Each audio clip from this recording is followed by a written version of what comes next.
aba pero yu bakwendo singa both tukumanya obanicho na sek ningashi caucus erije gumuzamo ekahinguza ebyo natuza kudiscussingaho izoberi omu program yitu yakandara nyina bashija bamaneri izuba twatayisa honorable abaho Chris Noah ekibine cha ANT ningash ant honorable Bright Muhumuza wa NUP regional coordinator tuine honorable Vincent Ntebekine w'ekibine cha NRM kandi kurga NRM secretariat ugunuwe wa communications nuwe senior communications officer ya senior mu Western region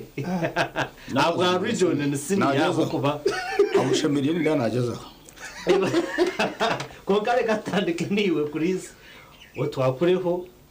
tube twamara akiri kace tutarniwe ko nkantu kwakira once again kurukayo wewe Elias abanyani banje Bright Vincent abunku tuba turahamwaha nabakira mwebere gumana mutereza ka time kaka tukaganiraho n'abanyaganda ni parliament y'abanyaganda na munonga ishonga bamwe batakomanye ukufuko parliament ko twijaha twagira ko twaganiraho bagiye kibakinga kandi nanye tingugira ngo nibyo turi kumanya twenka namazo hinabo kumanya baryokwe mwe nitumwe kandi twaguma twija tukabona ka chance tugambe ebiriyo ekino mu Elias nyenda kutabarusya ba MPs abagiye kurahira na munonga nka MP wanje Ana Kansime mazumani kursi Ana Kansime ni mkursi yabwe shonga kugira ngo one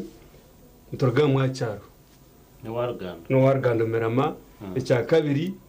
nkashoma nawe namanya ni mwe no mwana umuntu ko Elias nani kumanya oinegamba no guhato ryo mukintu exactly atwira ngo mu kintu ko gacikoshemeza atanka Bright togo byaba karaje gutwara mu kwasire akabura kurabaho nkaberishe merwa nani ndeba Bright umuntu unkumanya untwire nawe nazarevo kejo umuntu Bright natera kasumu nanje atoriro takurisi takuza kumbuzo ryo ninge myaka nkeji abamwe kuba kwitayo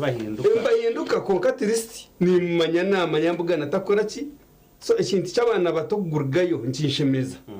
nahandi kamereze program mungi na harfo nangwana nabanda barahire abundi ababo tinkumanya mbakubona abanya kubwo niwe nakusiye abegombora bona ubona babarni bawa unasimutabarso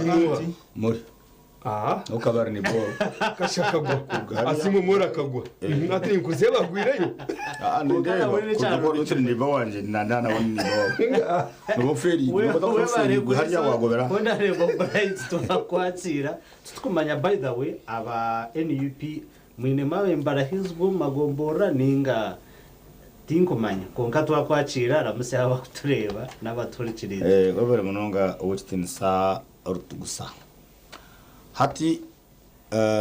ninyenda kubara musananye kandi kubagambira ngo amizo witwa koba yes nakarugangama nabantu badona nakarugangama ngambare ibiro bishatu gatari sande no katete ntushaba ngo aba national rota mutuyambeho mutsindikira mize ecya kabiri umutesa program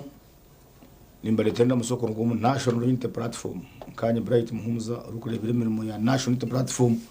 umuri ankore sabrujon mbamanyise ngo hategesha hindi gambara twatunjira umuntu bari kweta ngo ni Paulo Mwiru ora twatire bendera ambwa speaker bwa parliament yihanga ndebere harugayo asanasiasi ogogo MP wa Hoima na wa PFF harugayo ndo mukazo munupu izina je dyanyabwa nibakutunge bendera kukanzo ngo tutamena bu tubaharmonizing harugiho umwe ayisimba bwa deputy speaker bwa parliament yihanga umuteza program obwa speaker bwa Kampala ubwo tubutwire obukitirisa sebufu ayiriye bururu 18 wa NRM ya 16 mboyo nugo twabutwara namwe no bwa deputy namwe twabutwara so in other words tukija nguturonto tugira maho ko politiki nibagira ngo a half bread is better than none at all ngene twantubona kutungo bwihanga bwa president bwihanga chatulemo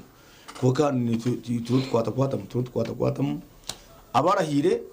ni mbendese birunji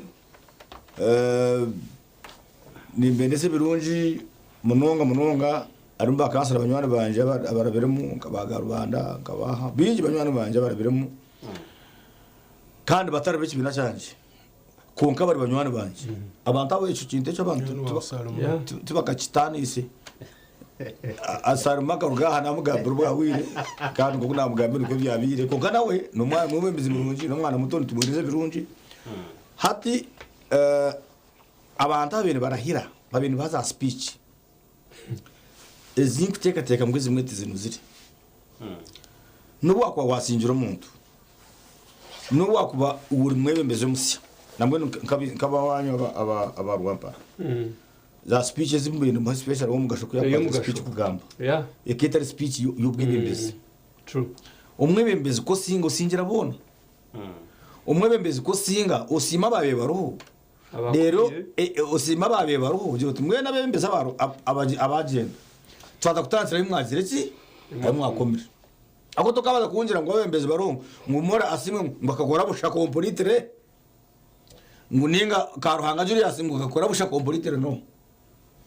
nabaza kubara bembeze abandi abo mugashabe nakunda konga kwato muzinda republicale akoreka ngo batwire batire kibakuganye mbwa umbwebembeze nuko muntu nuko abentera nko mwebembeze kacama C5 akabe na kora statement iyo garukana sabantu abagizi ba ana abagizi ba asimwe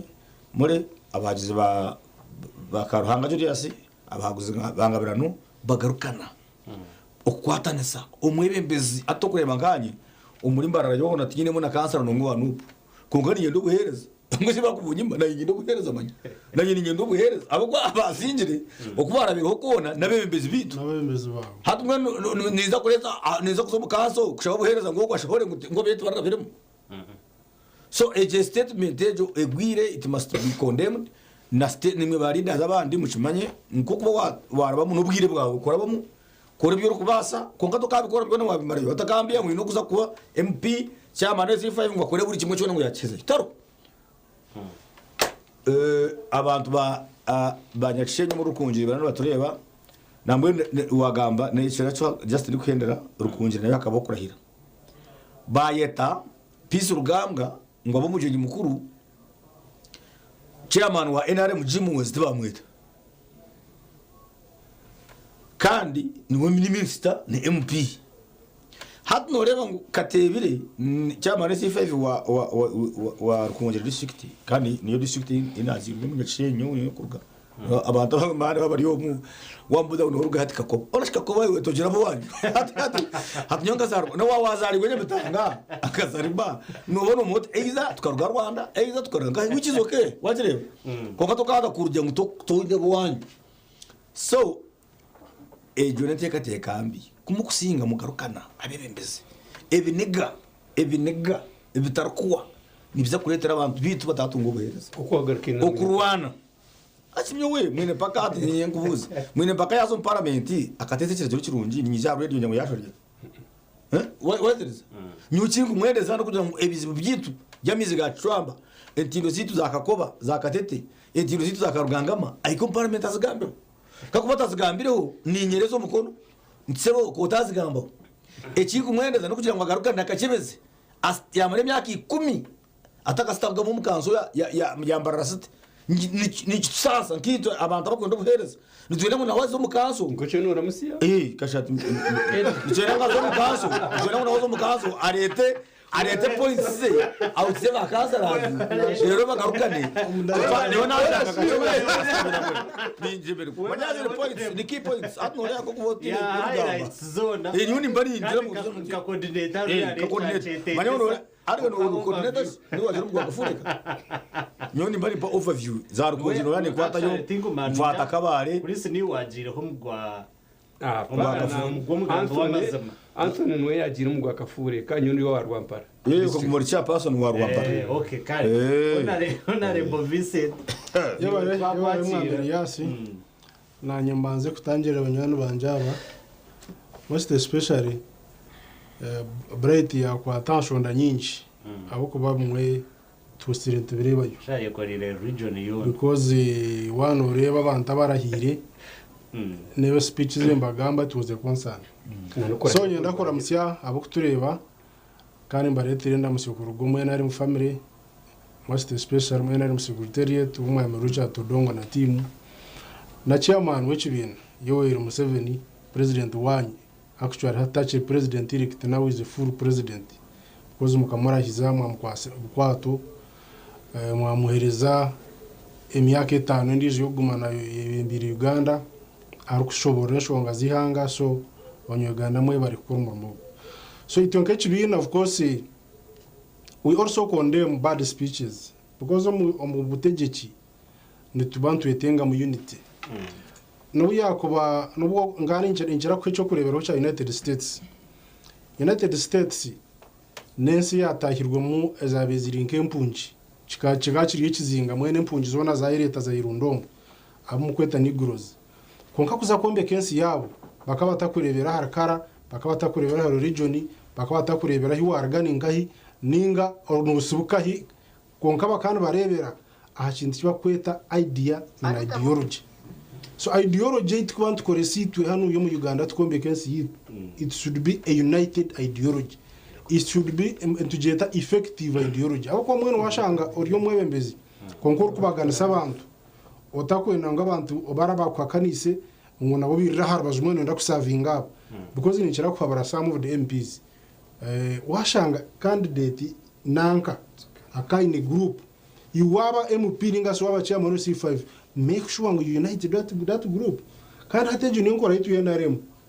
ninkora ya president Museveni ahabwe ncabebembeza ko ari mu government atakuranziye mukamwabe cyara gukora bakagira ngo icyo katunyurure cyo kuri hatwinenga mawoze minister onkaka ari mu side ndijo ari kutakanisa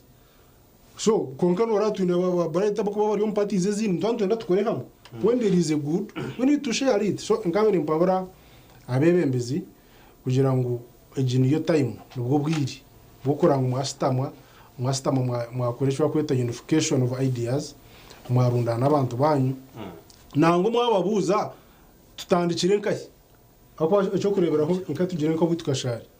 kashari gishaha bawitwariyo let's say gomborisha tunda town councils ibiri that's around 5 sub counties hati wor MP otajire kumanya sub county nanke chikufayo iyo parliament no kushika iki ningano no kutebiteka tekoki kechi bright ya gamba mwine mpaka yatakizaga mu kanso kumanya ibinte bukushasha kanso yambara na nishweka chona icyar kwebembera hata ho muta uyu mu parliament no waza kushika iki njanje tenga ngo ogume n'abantu bakugambere bizu byabo ni waba noza kugamba ko mu parliament obe no manya aho ku besingira mamba basa kubari the issue of national importance bakubuze ari cyo kirahi which location watakaza yugo otakwamanya should be raising the cancer pereza report kunka cancer tukumuhika kanso to kujizamo so nchanchi leta uriya diremo mu service delivery and yazena ari mu condemn it abantu etengo bohereza abantu etenga leaders bakwatanasa n'abantu nico rukorera nkizo president Museveni akaine tour yo kurambara PDM akana basakusindika minister wa agriculture iroko rambure izo report kunka ngo mwebembezi akatamenki ito yazo mu cyaro nabona rebo mugamba natamenki ita yerambura tena yanga kunka president akaza president akana atambura zo mu cyaro ureba ina bahinzi wakarganga mu wambara mwine mpaka akijayo kiyizire yaza yaragwetenga kuzore akarabo mu muto yashanga zitakora bwa mu next day ya leta grade ariko ronda karuru nabwe kabata kuronda karuru akanya ronda karuru submission yanje no kende submission ingo ndiya kora so ichamane cyane nyantangaro z'abantu niyo ngenda kusima kugira ngo abantu barishikito bakwatanise akwandebere tabaro ajya kurahira kwa kururaje ngenda kusima kugira ngo ubakwatanise abo kuba ebigambo bitabaro yabere nagamba hari hygiene na hygiene ko yabere nagamba hari tabaro kandi bamuti bari kwatana kwa kundi ebire bakwatanisa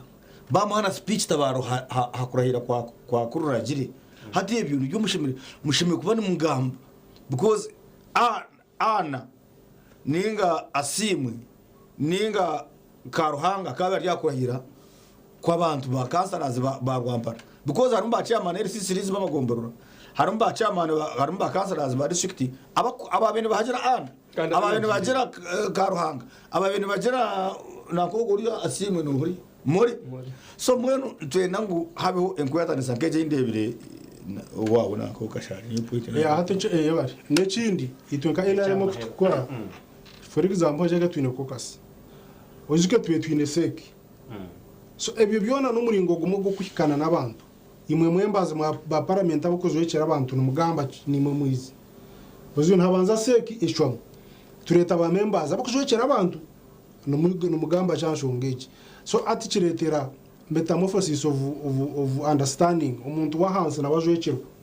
umukuchoma konka mwana wagira ngo ngo kore wenka aruyare wikondemiti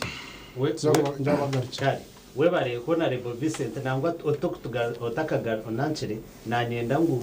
tugumize munabwe tuganire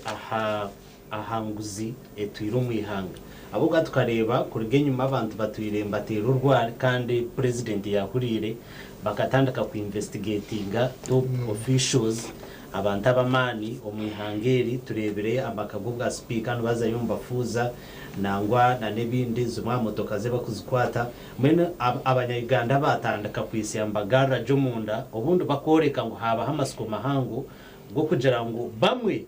abakuteka tekwaho ukubamba basa kwambye njiro munguzi ubundi baza kutinda abandi bakubacondozaho gaga ry'amazima ubundi turebe mbatebuga ko ebufubiro nyenda tutandikira hanshongejo efforts zihanga ningashi as government munetabo no jangu zakumaraho corruption no jangu abanyayuganda hati tugira amasuko kumanya ngo enguzi iryo mwihangeri yaza kuhera ho cyumwe yewe n'umutekasha program now ndakicira ryecho enguzi is a disease nendwara in African countries, basically African countries. One whatever during the pre-colonial time, actually post-independence of African countries, twari jiromo independence of kwa twamahanga gitu gatana kakushankaga agayebumba kwemarira urugombo kwa twababajungu tukagera aho twita dio economies no kushanga ni economy eri kuba ne yajura eri kwenda kweyombeka kwama uko twatwine twita subsistence munonga abantu barukwinjira kurya konka nangwa abandi barukushaka batine nabyo kurya for a case in Uganda twatine na bikozesa twatwine biri bya barter trade turukwindure cyane kiri so economy yitu yenta seka bikiri hansi munonga actually in even African countries zono kutwariza haza abajunga barukuturekura turukuza kugira ngo twecweremo bakamba reba abantu ba Africa batanaka kubamo brilliant batanaka kugira ubwenge kwecwiramo abajungu kwiza kwabo kakutu impactinga mu bwenge how we can manage our service abo ko Africans tukaba stagnated tukatusiba mu kwiga umuri wo kuhishanguryo no tegenshonzi byenyanza mwene tina agenda konka abajungu kwizire batoreka how we can manage our service ko barebere Uganda tubasa kwe managinga economies yitu tubasa kuzetamburiza tubasa kugira leaders bitu bako managinga paraseto zihanga abajungu baturikura and na nense zindi so obwirobwe tukaba ntureba Uganda after pre-independence twareba abebembeza b'ibintu biza barukugezesa kutegeka enseje barukugezesa kuteka mwe no munkora ebyabajungu babintu bakora twareba abebembeza binje barabaho mpaka chanana mukaga ayi president 7 yatayiremo with a serious agenda with a serious ideology eyabantu bamurebiro bakamukunda up to now bakaguma nawe barukugumana bombe kensi yaitu Uganda bombe kensi yaitu Uganda oyihiro umutagaza program parliament we have a problem parliament yetu ya Uganda tuteka kozi riteka eriseme kubaru ya renerinywana samunonga enshashura y'abakozi na Ministry of Finance rero tweta wage bill abo kuba member wa parliament mbastama ba members wa parliament mbastama uko mwiri mahita ahita kureba bacamuhora ngo bayongeze umushahara under which condition ni umurimo cyo guyayongeraho umucaro guyaza gukora guyayongeraho umushahara therefore donka ka information kache nkabire nani echicho ogotakize ni kiryo ni submitting nkabire nani ngera nkabire nani ngera mutego za program itoka NRM government akana gashuba karabaho echine itoka NRM government we condemn corruption first of all namwe ni nsima munonga General Muhozi ogu namwe abantu bingi bagira ngo president mwe no kugira ngo taka mwikirize kugira ngo ayongere ku driving Uganda konka abantu barebere Muhozi ka has the capacity president kumwicariza konkite kandi itekandi umukwata kuko nabona umunya Uganda naza kwizana isima nk'abandi bamakaruru konka this time abanya Uganda barebere mu General Muhozi has the capacity wano reba toche yatire umbe mazi ba parliament abasamo ninjire ngo bagende ku reporting na no kwazwirebe byone bebiryo ko bitakurebeka atwagira iteka ya wage bill duza kwantu manyanga members ba parliament sentence member ba parliament akutunga neza baba bakubara babeno ba besingira na wage bill member ba parliament yana atunga miliyoni 11 ngo mushahara iwabwe nco umunju ya unobika miliyoni 20 ozihire bakubare bakubesingira hari ya wage bill nango nabakabara bazakabara ebitongore bindi babeno mama commissioner wa mizi commissioner wa tourism na atunga sente ziti abwencho ine ebizimbe randani kandi ariya umushahara bwongwe ngarabuti so nikiza kuyamba omu accountability ko katwaguma kugizira ngo buri muntu ayicwere mu kitongore cyo mu mushahara ko cyahenda cyesha shure ndiza kushanga sente zo mu mushoro nizigenda nyingi akushore nkabiri jabe mbazi ba parliament hati nko kutwagira ejeje simu ya no slip batagweze joro parliament barebe ngo bakuza ko rihanga eberagire baza kucwera mihanga abantu abebe mbire na ni economy yitu ya Uganda heri turiyo turwana sanga by 2030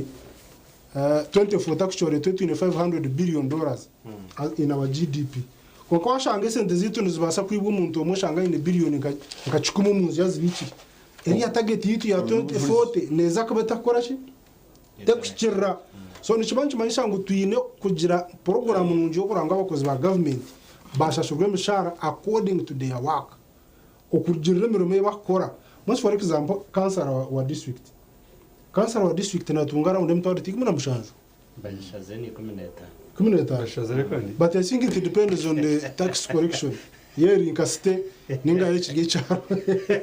at councillor arukusiba rumbantu naziba nazika rumote mtwari 15 then MP at the end of the month wakashangana correcting a million gana so nchetenga ku balance riyare nicho ndukwa actually na koka says kubana zistama they should raise such concerns that no reaches manu ya kwa brighting ko brighting ko ya comparament atu noza kushangana nebizu by'abantu bambara batabiru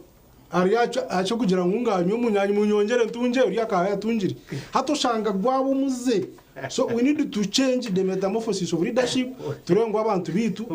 batunge mishara akurigera hamwe mu gubakora so we condemn corruption because it omunju yetu NRM nko kutubagambire twenda kweyera corruption yone regime ece chanje kiri no manifesto turukwenda corruption this time ejemi yake taneje mugitegereza kandi orama hego nagarigireyo police yargayo department y'ebyo kuchondoza yargayo office ya CDF yargayo president yabimukiramu mwena rukuza kukona no taro webare honorable Vincent honorable Bright ebitebo turero following saga eza corruption no mwihanga utwire buri kimwe cyo nano kireba efforts ezo munsi ko rwanzi basa kumaraho uburubwenguzi tureba ubundi services ezabanya hati abanya-Uganda cyo kubanza nyinda kusema team ya TV West ya social media ya teka YouTube kwa abanywane banje bansindikira message nkatakabareba ba YouTube mwen bateka YouTube kandi atubasha basindika message mu they are watching us live on YouTube so hati abanya-Uganda mukimanye ngo corruption mu Uganda ina mission ereba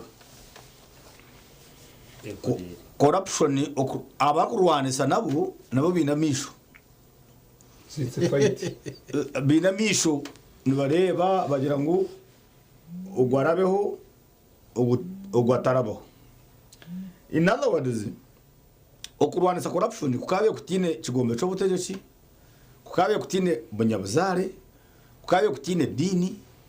kukabe kuyokurwanisa ubure bwenguzi. Ekizibe kitu no mu Uganda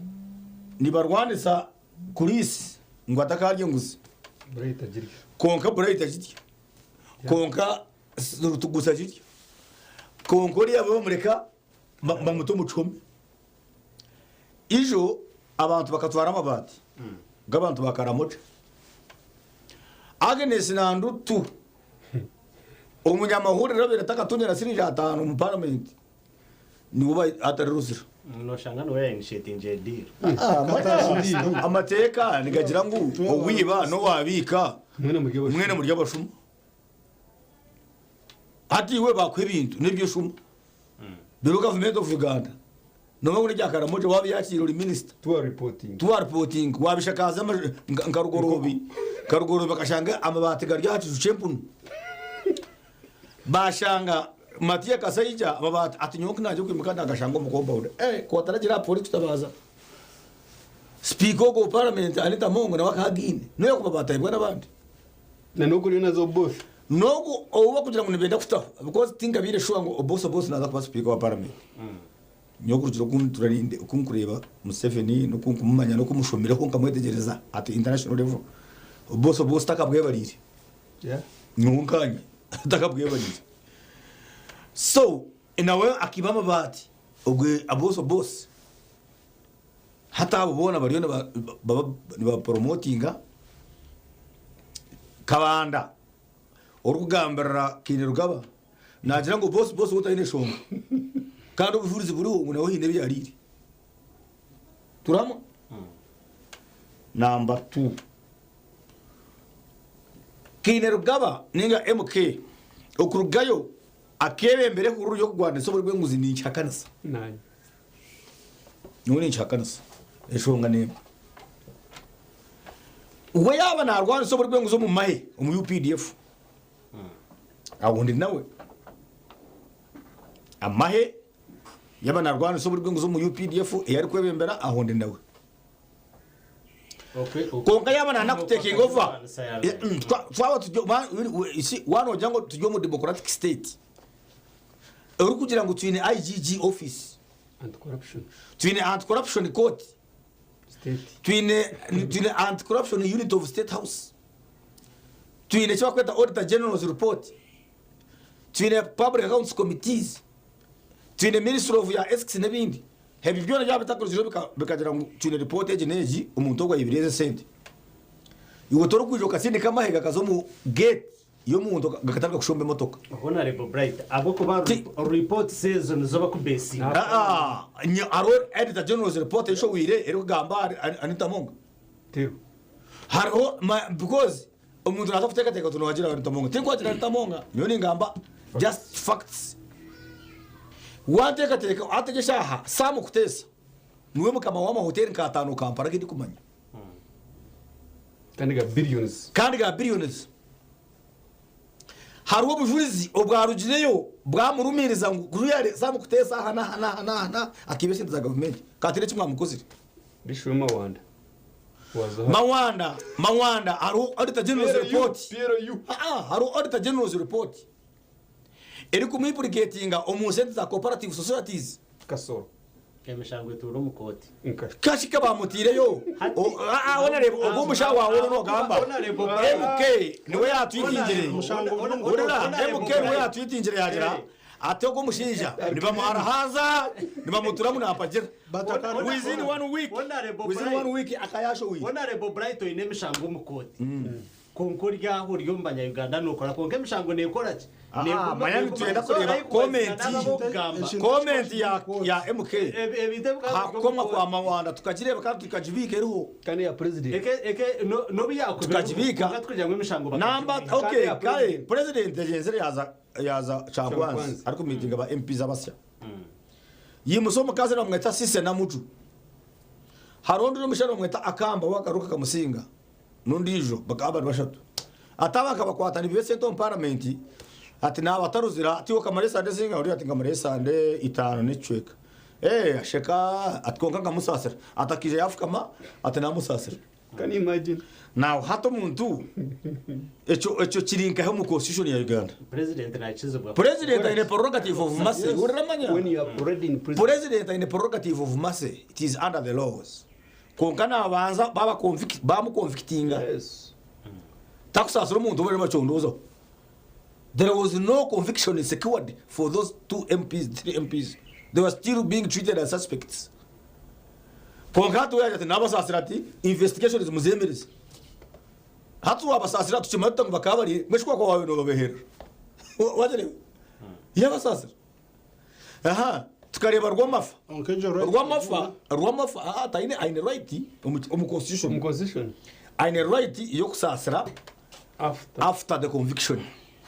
Wachireba ngero court za ku provinga zona ngo ukakora mushango hati nasa kusasira na president nabasa kwemera kusasira wachireba nkana ndu tuyanda musasira amatekanike mwikiriza wachireba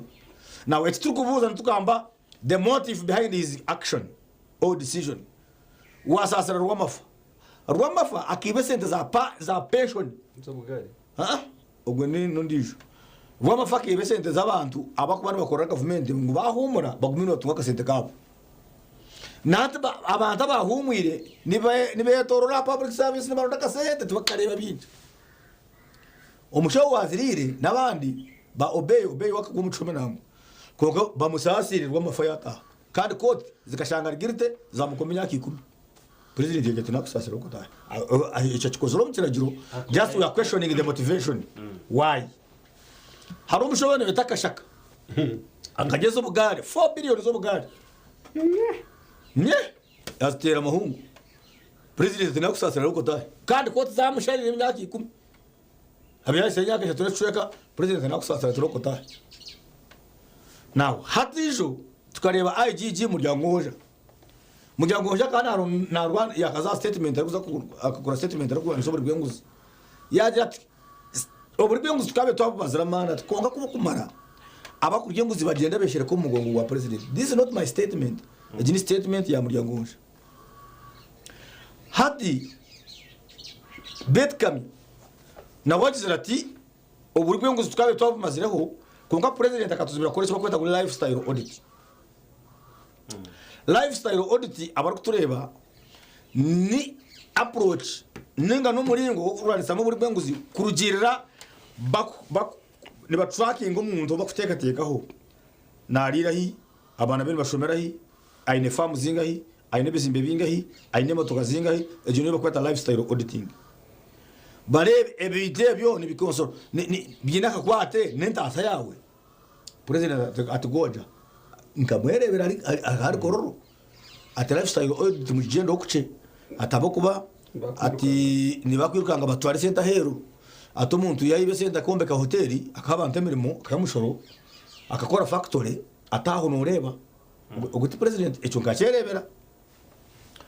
omuteza program nabari kutureba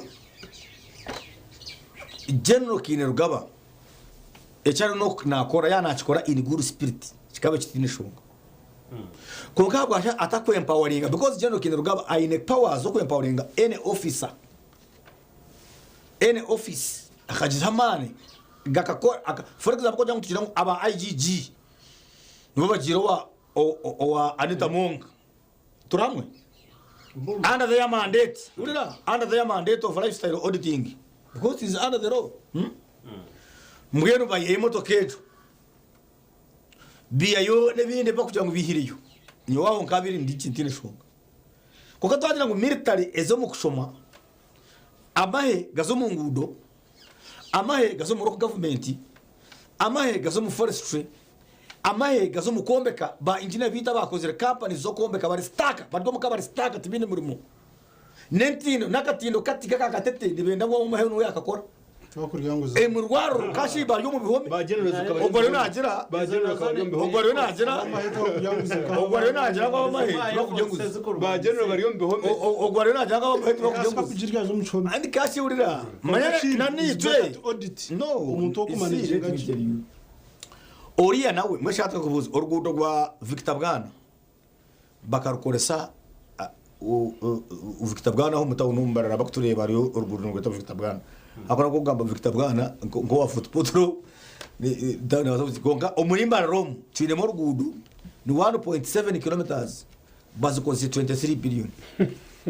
kawari yamahe kandi amateka ga international nigagira ngo urguto ushobora kuba ko 1.2 billion kilometer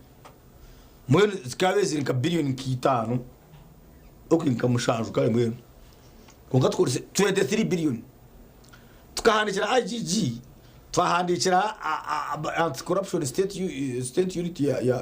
state house twahandikira buryo mu kwataho byaremo abantu abo aba multiplex nibo babiri bakorana kabare nibo babiri bakorana ntungamo ko kumuza abantungamo ebizime bagire kuni ni gito agizire mbara twahandikira bakuru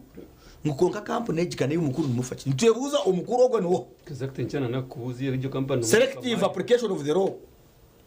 omuteza program mwabane mugiranga abantu bona bakora mu government abatungire ibintu by'amani mu bikwata aho ni ikizeraniwe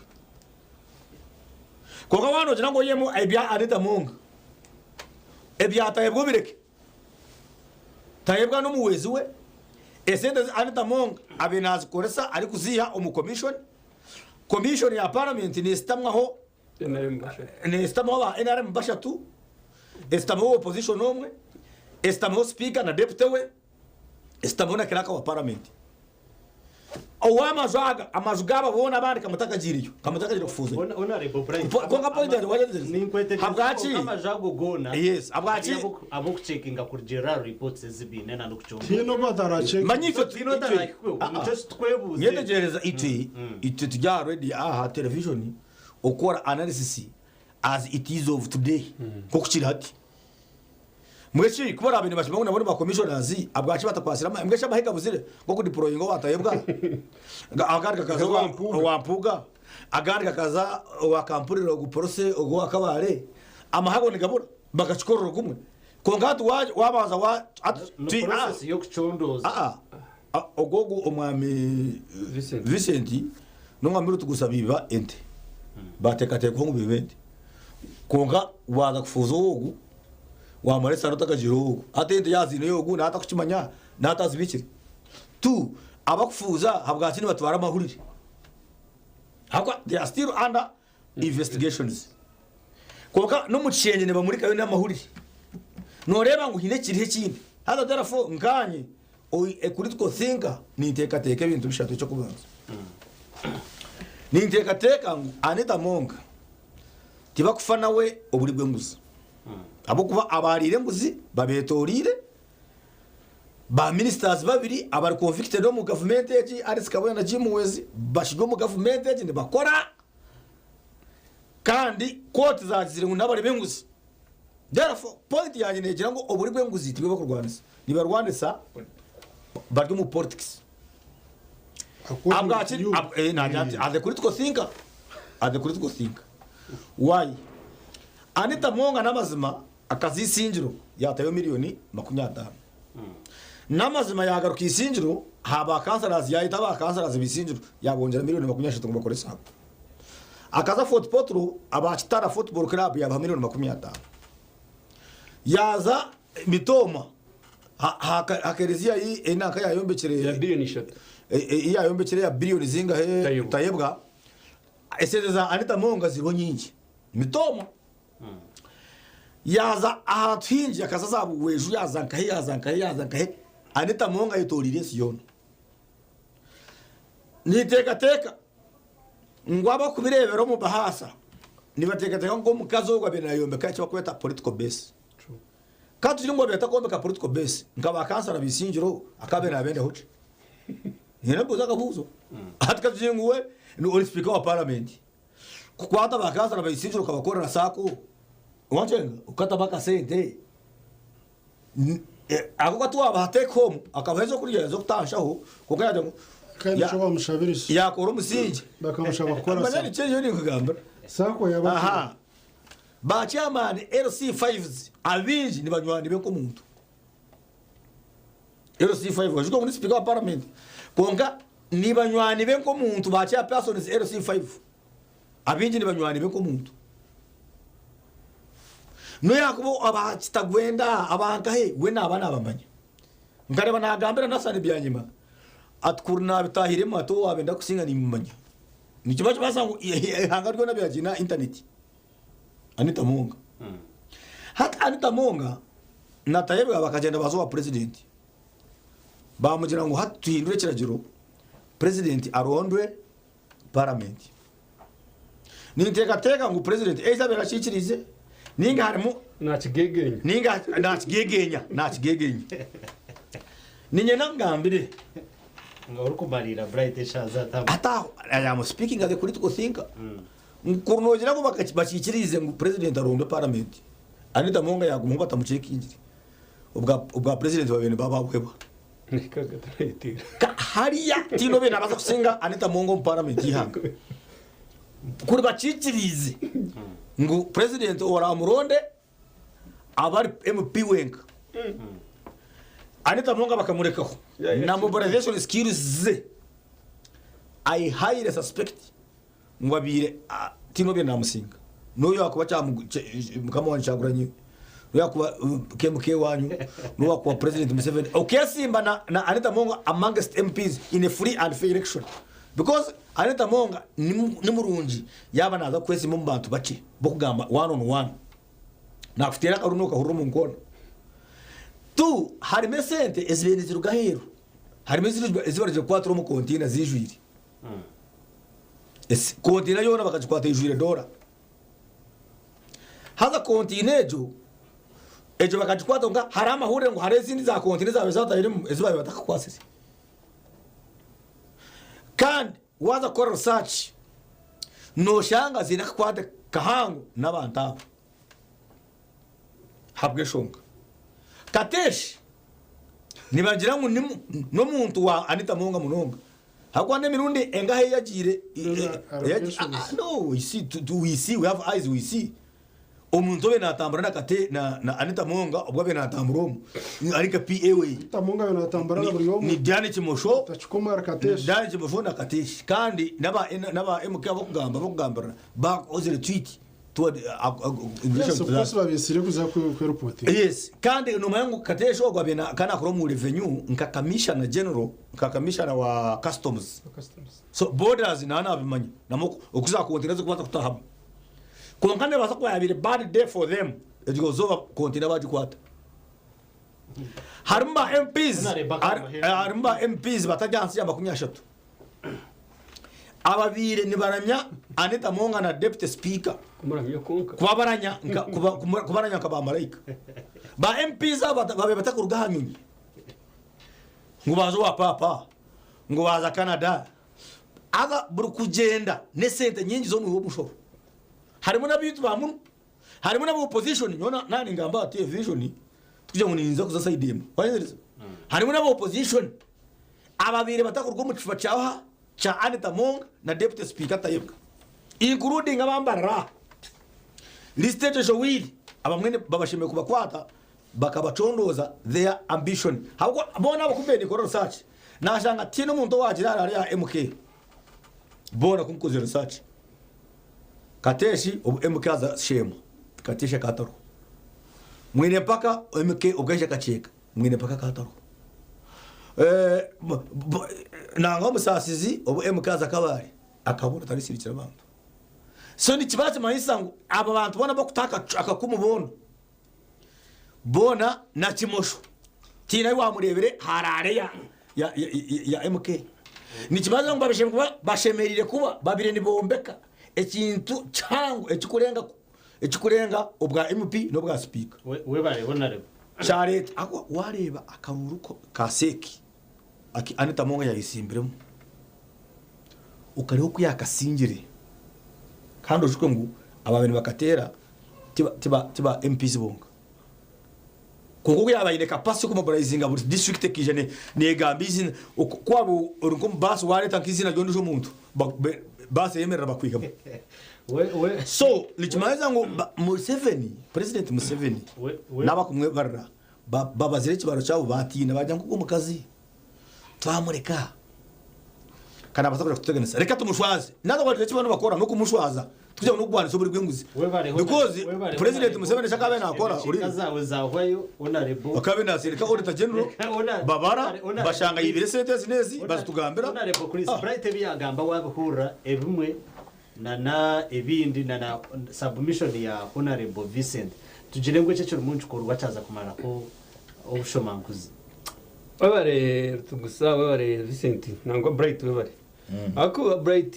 mind ye yaine niyo yanje konka nza kongeraho konka takatanikire wa Bright cyo gambe cya kushanga ngo ubo basingire agambe je kwatanisa n'abiyabisimbe nabo ni isimaho kacebezi mukorahera kweye ndebero tsime narebaho na kamugisha. It's a good gesture. Na nundi jo yaba na ruhembo. Exactly na ruhemba. It's a good gesture. Ko kandi kabe na ha speech harabahembwa na reka ni yagar ko muri biriya. Yayo kwagembwa yebe yaruga. Ati jo. Ejembwe eketari ya mukoro kwa kacebezi gukorahira.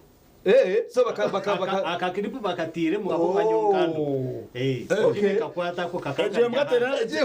kama damu bakarabaraba. Okay, it's a good gesture we bari kacebezi kwatanisa nabayo kwesimbiro. Echa kandi abo nabe nikorana n'ebitongere bya NGO dukorana mayanja. Kandi tukora moonlight activities as it was about HIV. Mukamurona nko kuwa kureba mbara memory. Hariho bamaraya. Muzo mukebera kureba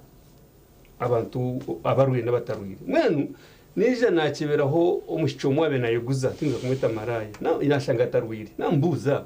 ko tarwire abo kinozo mu active mu bwa marayo yanja tumwe ni okabwe akaduka ka ukarukweta sento kakakinga njugambo cyangambiri atokabwe nakaduka karukutahiza ukakinga nkahwamana hati enaremeji akaduka kayo niki ni corruption yitugambaho obo uri wa NRM obo uri opposition obo uri munyakaturki obo uri mu kristayo obo uri umuntu wa kikaki twena nitkwata Elias corruption ne leta marwaro gaba mabi ne leta ruguto rwabarbi ne leta ro kubanza fizi itokushashura fizi timwe iko watanje kushashura watandika kurra abo kwa mashimete gakoze ki tigate so okuransa corruption chikuza mu pate yona chikuza mu ruganda rwona chikuza mu kintu cyona nendwa etchego twatanisa twena tukarwanisa amwameri yasi ece kirenkibaho nyuni njyangu noruhuzyo rero abanyankore bagire efumu ngu ekisane ndeta mugisha hati Uganda twena koko kujya turi miliyoni 85 population yitu ekintu cyo kweta corruption kibenki tukora ki kiteganisa twena hata kibiraho MK azira mu gap umutsirani endeta mugisha wacenga azira itubent tujya mukonka corruption kayaba corruption yatemberaho yaza kununura abanyayuganda yatemberaho kunurankahi yatemberaho hata twena Uganda no mangu nabaye nakashani ka nitamunga hatu batira kamuzi no mangu profile pictures zaba WhatsApp manya Twitter hata no muzi because abire hero because aizira abanya Uganda eba embarra baruja corruption amameri yasi yani tekateka ngo General MK tari ya corruption hapana na mwene dekateza 25 baiza kuronda speaker torekara gumiza na corruption bisho bwarwanisa corruption nuwo CDF bakwata imiyoboreka ngambe CDF no kimanya ngo mu constitution harumekera jiro timana hatko no basakutingambira nanka ne kujya ngo taro officer ame officer shekwa nazo mu politics tuchuru muto kuchumanya okurwana senguzi n'icyago hapana borekere these are politics yes but okurwana senguzi yes I need protection for everybody I need protection kandi KMK is part of everyone nawo n'umuntu nabasa kurwana senguzi na Bright nabasa kurwana senguzi wa matime ye akusonga time ye ujana yo mushaho yogumiza bora ngo tujye mu cyaci iginde talk show hati MK ninchiriza yes okurwana senguzi no kwaburiye twin institutions twin structures za government twin systems za government ezibatireho parliament eziyatireho kurwana senguzi na izira mukahi naza support naza Eha. power Brighton chena gamba kanoja nguntureba izihe whistleblower yar whistleblower that is okay mbwenu agiro IGG ya whistleblowinga twareba IGG nazo wa Anita Monga agiro wa umpolisi ba leta detectives ba leta ba CIDs baba no bazo wa Monga abwa cintereba amahe batariyan bakwase cha rore chona kijwire mamba kijwire kibagitoro wa Monga ni directive ya president directive no message so nicho nanka yanagambira Bright amo nanka muri yagonye kiya birkizi bahwera kai wa president yajata muri abantu banje atabanta mwaba kwato nibaza kuziba bazitwara heru atkana ntoto waferwa no tumanyangu yagiye gisaga yonerho nka Bright okuyabahiriza highlights nche no mangutize political move no tumanyangu nanka investigation ninga okuchondo zo kuruho nukoreka ngo among institutions za government zona bayastahirire ine MP we natugambira ntuganira yatugira ati no MPs no ko akachiko kananga no ko approvinga judges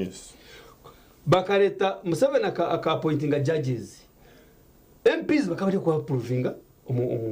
committee yabo kuba ikiro mu ko kutwakisama among yagira ati congratulations mwarabaho tumwene mwarabaho hashikataka bagamba kataka rebere CV zabo kataka rebere ki atumwe mwana muhakana mwireko muzekahi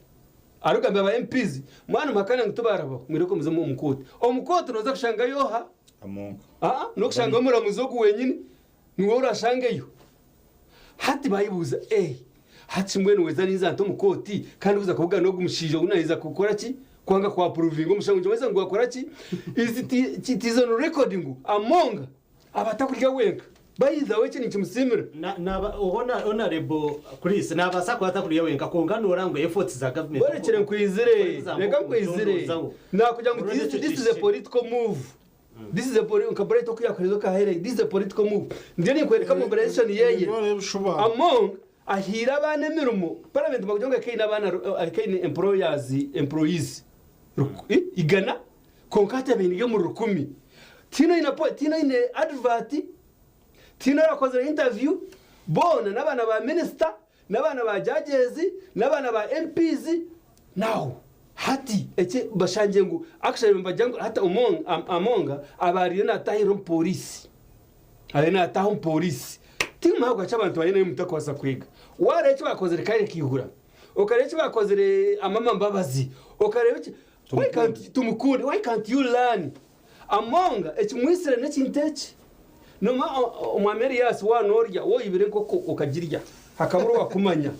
it is okay konka monga akibe koko keze kugirya yateka kato murino yatabana nakato murino wese barichi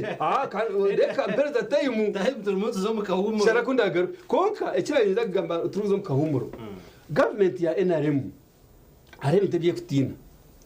when you try to build bases wageza kuombeka bases zo kugira ngo utembereho ecyakare washa NRM hinabine permit yo kuryenguzi n'abatine nguzi abatine permit yo kuryenguzi Bright yakoreza some people abarire nguzi hata bari street ahamba tambura hin bayizo kankuza amonga obuseto mukumugambira n'umunga let me tell you ekamperero kana naka ekite framers ba constitution bakatwita nkai tokwasa kwata parliament okagira ngo parliament eyesharemu esente zaratunge okwera abyame okwera arye motoka zaravuga ekesharamu now Anita Monga kama ni yerukushara ekiniye kusharamu nce nini kwereka Anita Monga sente ze kugira ngo akiba akaziba because mukamuhereza rusi tokwasa kwibe kitaro kanojanga karenko kwibiri Anita kana kwibemwe konka barenko kwigana wata umucike ko kwigana no yame ko koze yo shumu visit ka information zo mukawuma nango akaraye nake Bright economist kana twagara kwa Bright njana gano yes Bright yaga kusubmitinga nawe naka kwa it's economic nani arhosh ebintu bishatu haro corruption haro embezzlement haro theft So which one are we talking about? Because mugamba safety, corruption, ngenda brother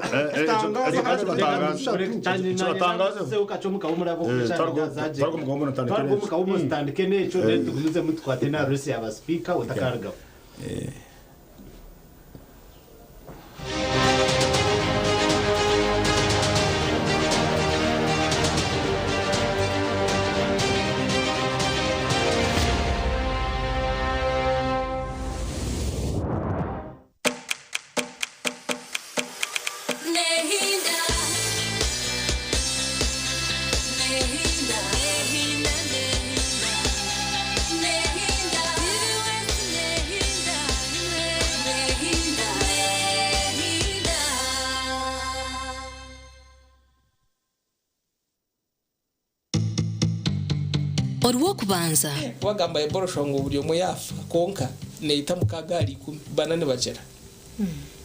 abinji bafa yes abinji no abafa so oshanga ngo kutukwikaho akushanga umuntu nayejuisa eshaga manere twaburi hamwe okumuragurana kuba kwatandika kuguma nayitaga eshagama tugumiza mutumuhereza amiza gabutoshago kwirukana buri kimwe cyona so haba haro system etari clear either embaziterho ninga bashaho tubaruho aho no muntu akoma tubakushira kurengo mbazi hakanusha twareba ngo ibi bintu biri muri virus mbya bitine mbazi ngo yes so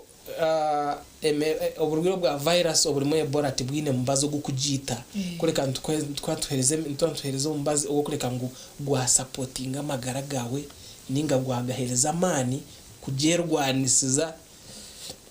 gakajishohoza so ebyo byaba bine mu akazibu kake notegwa kugenda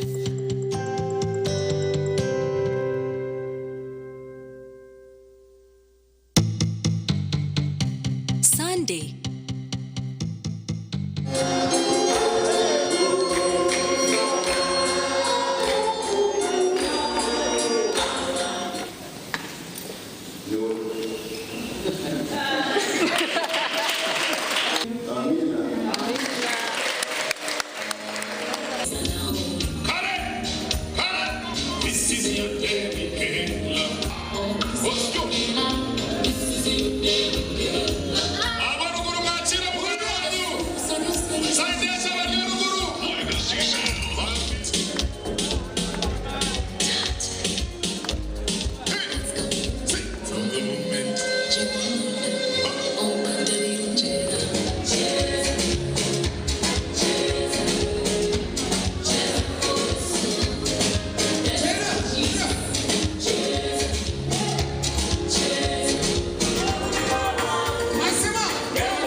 kuruka yuko mu kahumuro turi mu program yakadara umushuganisa ndi Elias Rutugusa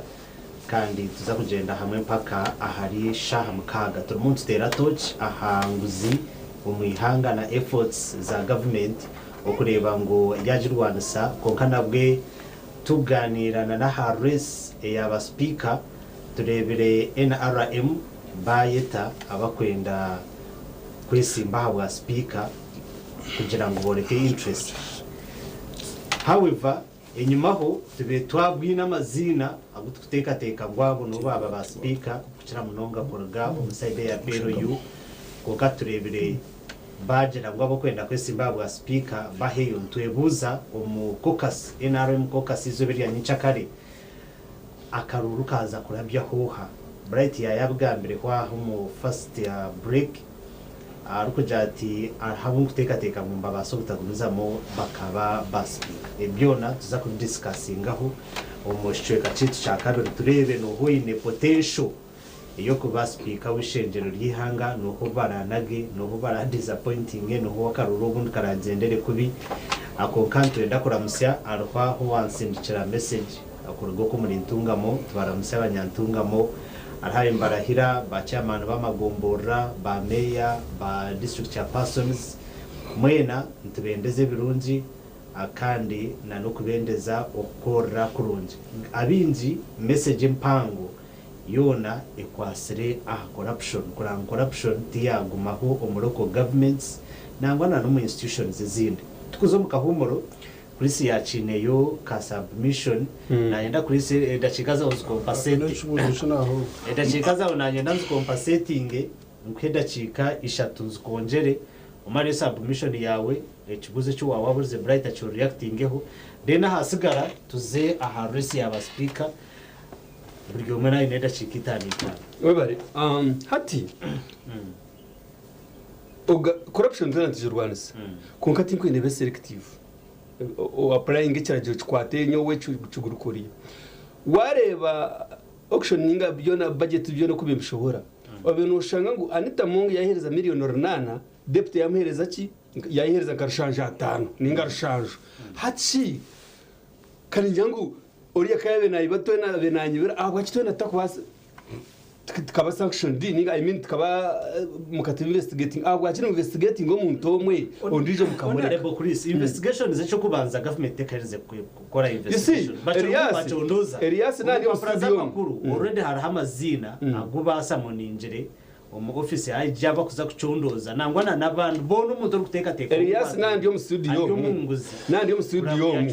nandi mu studio mukutino mama sumu nkahura ngo Elias bamutwarire sumu izaziryo mu studio haza nanyi yine nanyihiremo ningire komuka nowegitaye ninjirondera handi bizi service ekikubuza ekikubuza twine abasirikare bake ninga twine ba CID bake bo kugira ngo tubakoza kuzowanita bakazowatayibwa bakazowahandi nahandi I mean habwa kindi choosing tusharamu tugira ngo tuzomuntu omwe tone utaza investigate bishi kankubuza aho naho kutandikira hapana you see aho kutandikira kai kankubuze ahabwa ki ihangate muri tiro mikono ya kabanda na MK because hata now decisions because abo kujambo decisions ati bakureta information you see omucharaje cha whistleblower cannot be toka mu exposing hapana yar whistleblower no protecting there is that law kujango wani wachigambo ti kurisi ayiberesete zitina ziti tino kosa kuchimanya mwena hati kabanda ka whistleblower abwachi muhire mukamore kensi yona abwachi MK whistleblower abwachi murichi so nonda hati by the way you are thinking hati barya a life threatening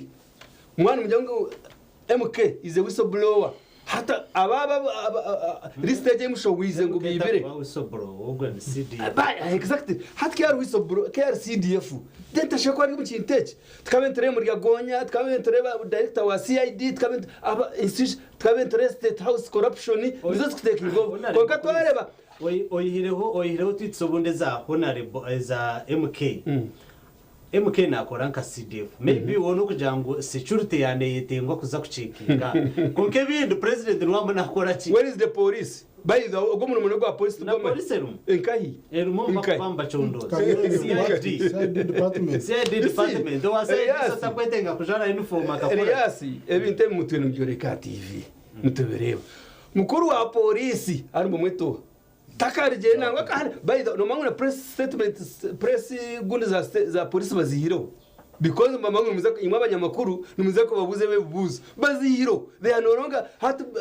police shaneketa mu kinteki mbashara bakwata detective nanka iroko gende ihanga mugeze yes nturwanisa corruption konka kinteki kikujya ngo cyo kuransa corruption after 2005 twaiza kuronda speaker nyenda ngareke ndebe oragare kugira ati twakwatana kandi ngatenze kucika ingwana ekintu cyo political turi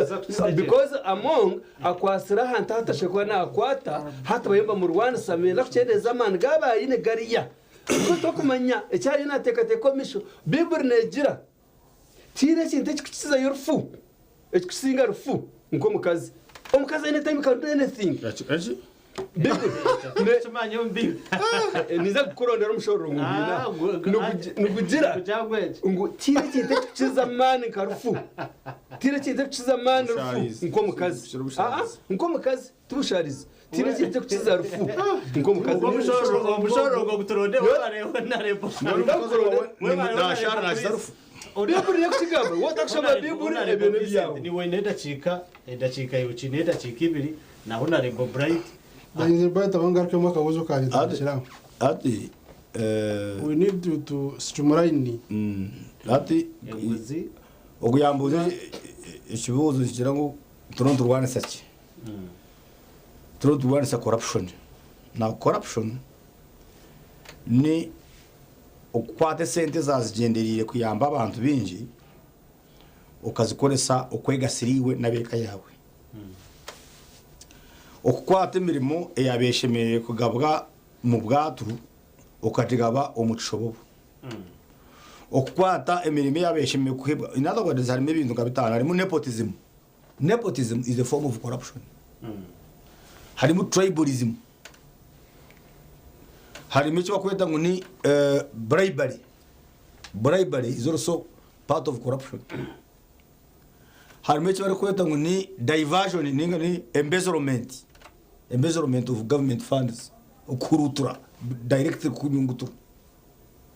konkat noreba hati harimo icyo bakwita ngo ni illicit enrichment okwega okugira obugiga butari kumanywa bwaruka naturally it is a form of corruption naguna mushamba in other words corruption can be in different forms but in this case nikirebeka concentration ya state n'amahoro kungareba gariya illicit enrichment nibagira ngo atunjira bugiga baronda y'urugire bwabura ekindi kwaganisa habo kuba already president Museveni akamugabira ente magana mu nduguma president Museveni akachegambira ati kandi kunagire kuze kumurambura nashanga inente 12 hato muntu wente 12 kandi zarugiro wa president Museveni utamwe to muntu wo kuzana nawo mutaguza yenti kuma kaharaza bakansa raze sende ishomero aina mashomero ashatu nguburi ishomero gina abana batajyansi ya kakaka 6000 abana ainirwaro aina mahoteli ane radio ebakweta Bukedia FM mama Bukedia FM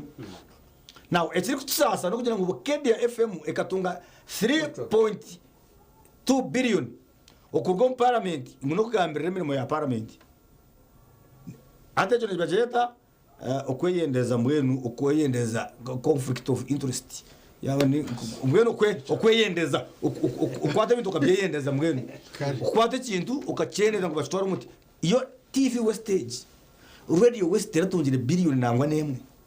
teratungire nangwa na million igana okutamuze emirimo ya parliament ngo mama Bukedia FM ya speaker wa parliament ngo yatunga 3.2 billion hata indi kugambara deputy speaker aidemu umu Uganda atandikirebe mikutu y'amahuriro nimpora ibirange bingi bya government niba by'amahuriro amarodi yejo arodi amatifa guna handi so in other words hine bine security group tingizo kugamba amazina gabyo kongane ni nyine koreka yes it is not good to mention about business z'abantu kongane inkoreka ngo harimo cyo kwata illicit enrichment obwiga butungirwe umurigo gubutari kwetegerezebwa hazo uyagamba kagamba kugira ngo ori abe natunga miliyoni 9 ori atunga runana yes namazimo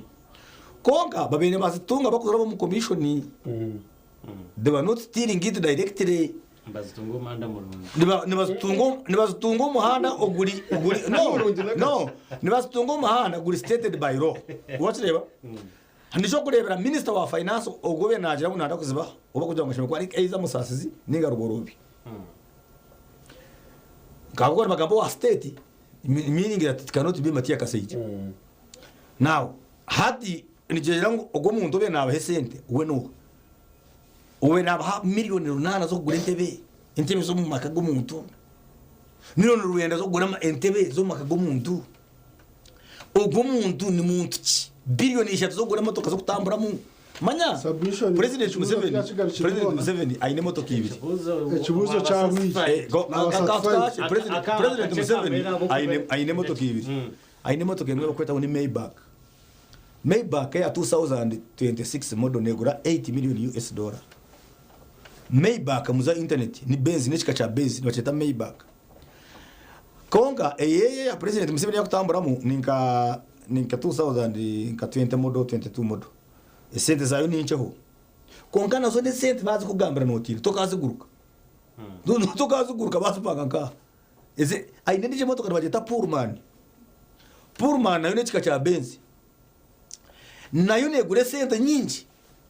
kandi sente eze motoka ezo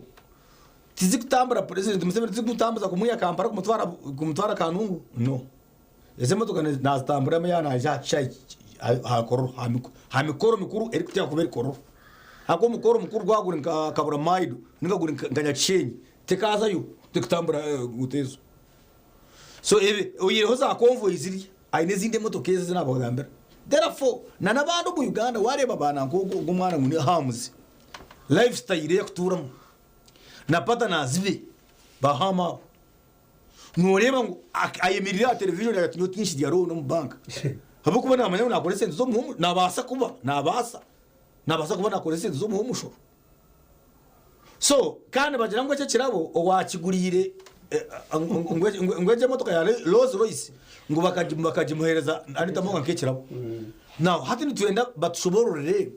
ece kirabo kikarwoha akana muhe cyaci namwenda mwa mukorere ki na ndamwa marabize ho diriki ni teka ngo nabaza kuba ari muna oil saga nora kurga pipeline y'amajuta bajombe ka Tanzania Kenya has never been on good terms with Uganda kono njuka no manyangu izo bajyo kurahira rya president wa France akabari Kenya no chimanyecho no manyangu president wa Rwanda akabari Kenya na president wa Kenya ati bakamweta tiyija namwega France gakiri na Kenya. So in other words hari mu geopolitical issues ezikuteka tekanizenda in deep thinking tukachobora hagwa kurga pipeline bajombe ka Tanzania ukareba tweets za General Kinarugaba kugira ngo ndaza kwata Kenya agihinduri because akaba yarebire ngo Kenya kandi ujuka ngo Kenya niyo bakwatira ibesije muri mwijuka nujuka ngo Kenya bakaba bakwatira abana 30 ababiri bajangu n'aba FDC no bijuka abaye bari mu mwana wa mwana wito wafiri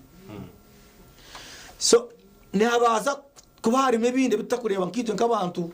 so nama 20 jab tiva kuinterrogating situations kweze teka zitu konga nikibaza ko banjire kora nikibasa kuba kirengire corruption we bari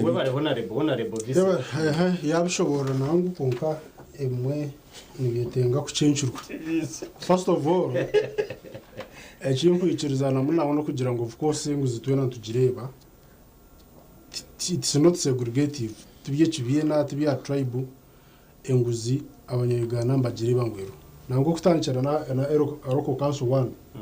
umuntu nakwana nenda ekibari cyo kuza gukora umuntu ori yabuhinga mitano no mu baboroka benyine ashibana guritaka ori ya chairman mbe mutwara shatu tiziner city nejo tenguzi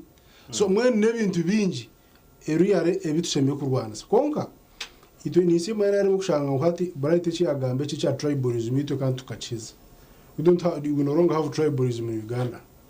besi sa kugabe mirumo kahagenda habe haramu corruption inga semberozement konka tribalism at least government nari mekachiya umudaka sa program yenda stating it we have a lot of twine bitongore binje umuyango bukore memeta kushana ejo department ya CID twene anti corruption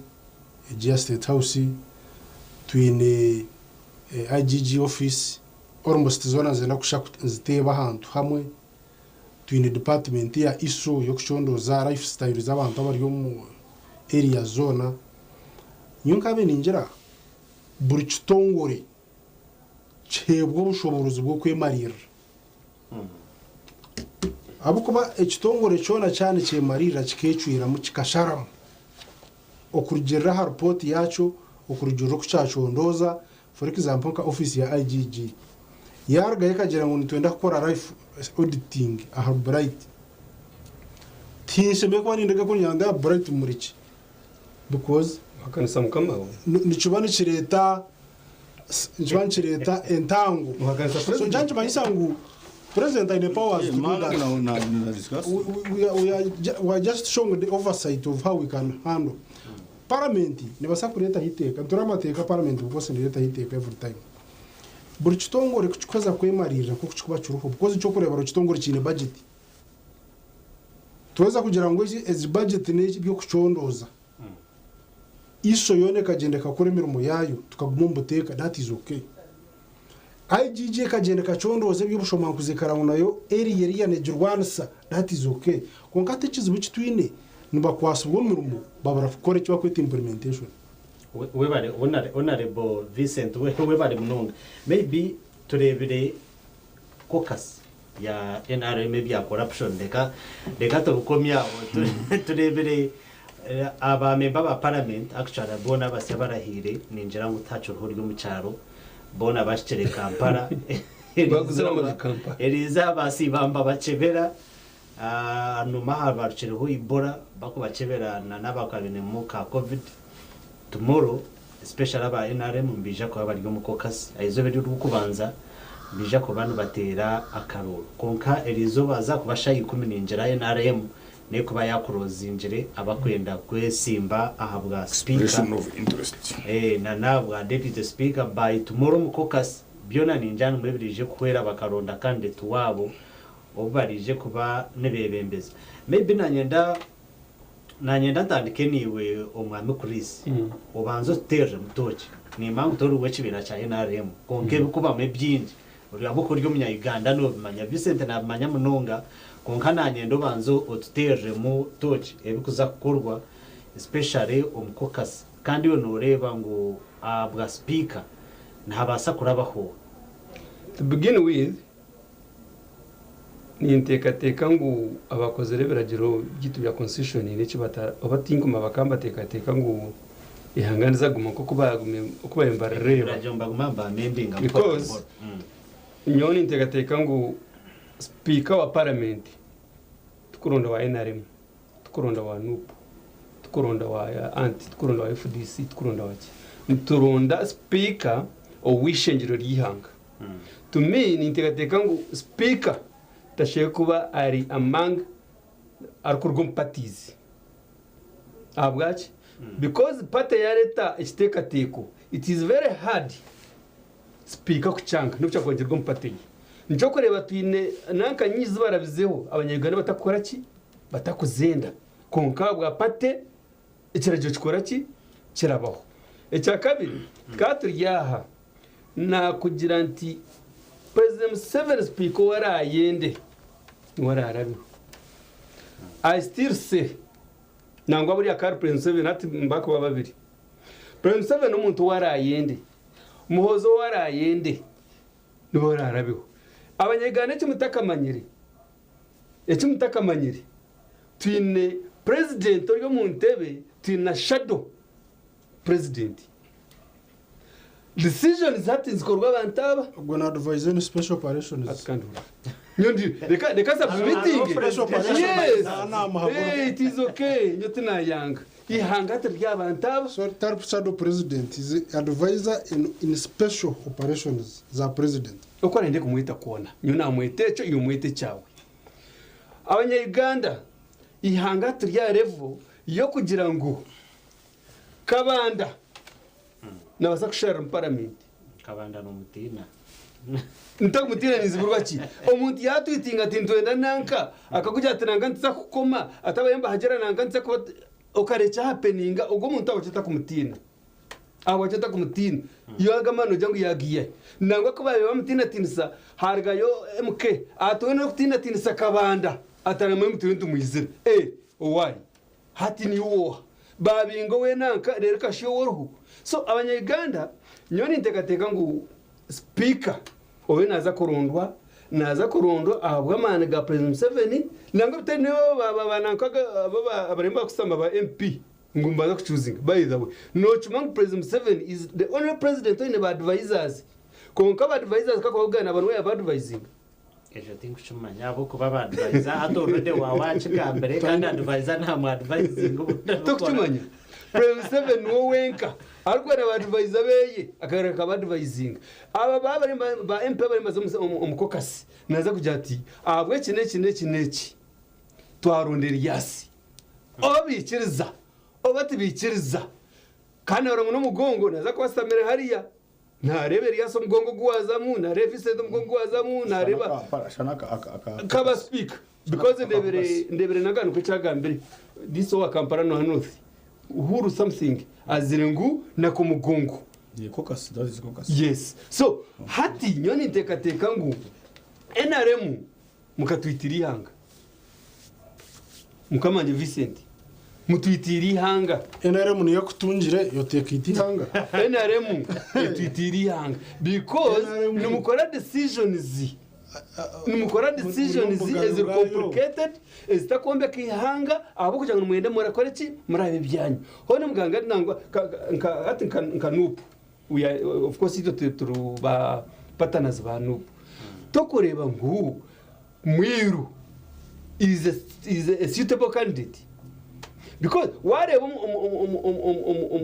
criteria who is supposed to be chipa mfrontinjire ngo ayesimbe konka parliament ne kushara mabuka abwe namba burpati burpati resiri ko according aba antu baba kwatanise n'aba NUP baresire mwiru konka na NRM nayo mbajango apana ni terizo bareka ninchaka deka barare bakozireki you see barunzuro muto wa muno bararabyeho tinayanga kuba arabizanita munga yabasyahe isi kuritere yo kuronda speaker tesheko akugira ngo Elias innocent Elias ni mobilize tesheko nturondo muntu osheko nakura parliament y'abanyayuganda nota ya NRM karoje ngo turonda speaker wa NRM party I don't have anything to say konko byo turonda speaker wa parliament nyoni ntekateka ngo nango no byakwariye narwo mu opposition tukamureba ngo is suitable because tokabasa kumbia ngo abantu ba position ngo bona tubakubasa no ni to abantu baendera muntu bareba mu yina butwere ngo tubakubasa kandi nabutwere ngumba basi wakire onarebo Chris no bwakubariwe we nabantu muka tokubasa kusijiro wane ibishumuruzo cyacenge cyawo George Mansangu hine cyo bikiremu ecyo takwenda turebe hine cyo bikiremu kano kanjiyo kerkirini abwa kino etsimuzo utakwera kujiro abwa kino ndiye ninja kutayayira konka etsimuzo wakibisya niba kandi abatabana bataruho kugira ngo hine byo bikiro munju tokwenda mbere George Mansangu NRM party hine bye bikiro munda nambwe nkambagambere MP ora arabe bayidoka mu SP ora arabe aine two roles major rezara kore two roles kandi scandals zimurarebe mukagira ngo ekineke yo kubanza mbakora bibiri yo kugira ngo tine munya Uganda aragarika kutera president it's only MPs Jitegereze that is my prediction that is my prediction ngumengine tine umunya Uganda uragare kutera akaruruko bwa president arukoronda president it's only MPs kandi nabamutireyo no bara choosing no bararabyo ejo law yo kugira ngo MPs no barakora ki manifesto yiti tuchirumu achimwe kumaje na severe dire kermu shonge ya kabiri abanya Uganda mwiha amyoti nkana tugambire wa kajanti parliamenteji mugiye misho bayi the president seven kuyarahira twari nategeka twari na yebemberi hangeri to me na parliament yende riko tuja aborishing because burden y'abanyayiganda ibine hati ebizo byone bina abanyaganda bireswe parliament corruption n'abanyaganda service delivery utabaho na I mean ni MP no parliament byone ubuzo bwona utuyini so president 7 yoni shaba yayenda aruringa eri hanga MPs abiyeho kacabiro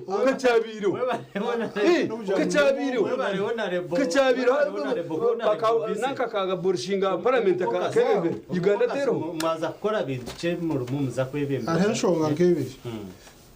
wanganda kazi jiro kamenke unanche mpabure mnyano wanjogo aino kumanya ngo turi omumart pate dispensation turi omumart pate dispensation no to balancing a side zone as guided by the constitution or guiding political parties han he is a speaker chwa kujera brother ya jamine mwiru what tutamusamuza bobi no wabo bamusetinjire ko kasi yaba yasitamire tukumanya konka bakachuzinga umuntu wabo bamureta nango yagira ngo hino no ndiza izire they want to see baharmonizing so nitwe turiyo twine bintu bibiri kana kibagambira twine symbiosis okwo uniting tukakora ikintu cyumo with a great agenda and a great agenda azenzo bazombeshirwa and ideology ninga ideas z'abantu ebitekateko twine kibakota parasitism no kuchagurukana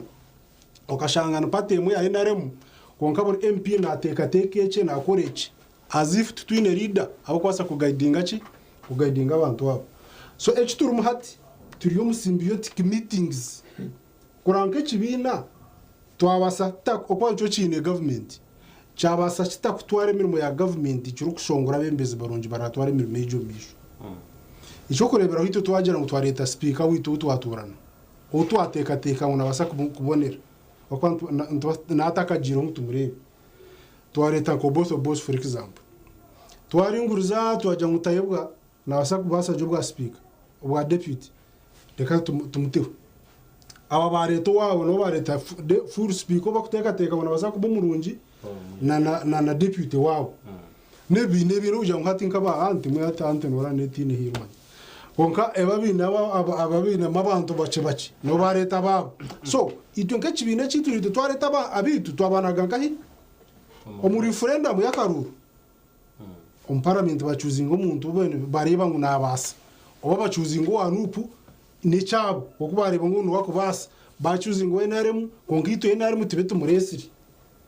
so mwenu gishara ni paburo turiyo mu mart pate dispensation umdoka sa program ko kaseje twine inyencha kare ngeche nakugambira turiyo mukombeka structures z'ikibina first of all no kweyombeka nk'ikibina tukamanya ni twenda ki abantu bakatamo bwesije tutandikira inka why do we need to serve why do we need speaker itwe nk'ikibina cyenare mu kurugamo umukibine ki atarije mu kibine cyo kwakanisa ekibine cyo kwakanisa njogore no rantu angamba mawo yesi nabasaka bari nare muri ning kongizi not true yenare mawo nabasaka ba minister konkara baso minister nabani department yar kwasa kubana acura mu konka speaker wihanga nabana acura mu almost ihanga bakubikira jiri cyara kusharamu nichikwata abanya Uganda bona konka minister nka defense nana nene kwata bya defense byo so they are going to support nka brighting ko gwa mu gwa minister nabari yo parastate ndizo ariko basaka bana acura mu kaci konkata kucura mihanga so mwene cha speaker ne kintu changu buno ni azenti to muntu wakashatu arayirake so at speaker to kabasa kujangore to muntu atakumanya atakumanya party structure party unification na party agenda za kubana ya party ko iri mu government so tubantu gamba twantuza omukoka sizezi ndwantu ranzya bintu nkabina ndwantu enda tuingurize structure ninga se manifesto yitu kabane gambara cy'abantu nuho umuntu ari kuza kushoroza ya jenshonga za parliament besinga har manifesto ezdo bintu gambara abantu aho babanza bacukwasa hari namba ya kabiri bareba quantitative person umuntu ari quality ari kubasa kubana basa kuba international face noreba speaker bine ko bine akaciko kabo international bine nchiko zabizi bakushara kusitama no basota kuronda umuntu ari kwasa kufitinga umuntu ikwezo no batera mutoci bareba ruya roboso boss can he make it ninga tuteyo nanga ejenete kateke kureterwa kuri ufite akabanda enteka teke ndize yakashata itonka kibina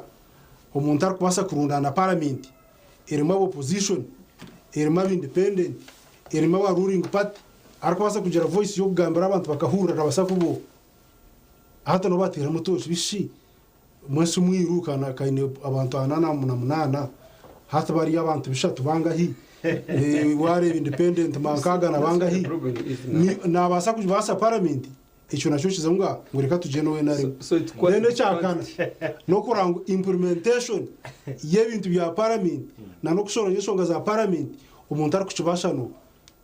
implementation about quality not quantity it's about quantity not quality no reba echi government ne yendachi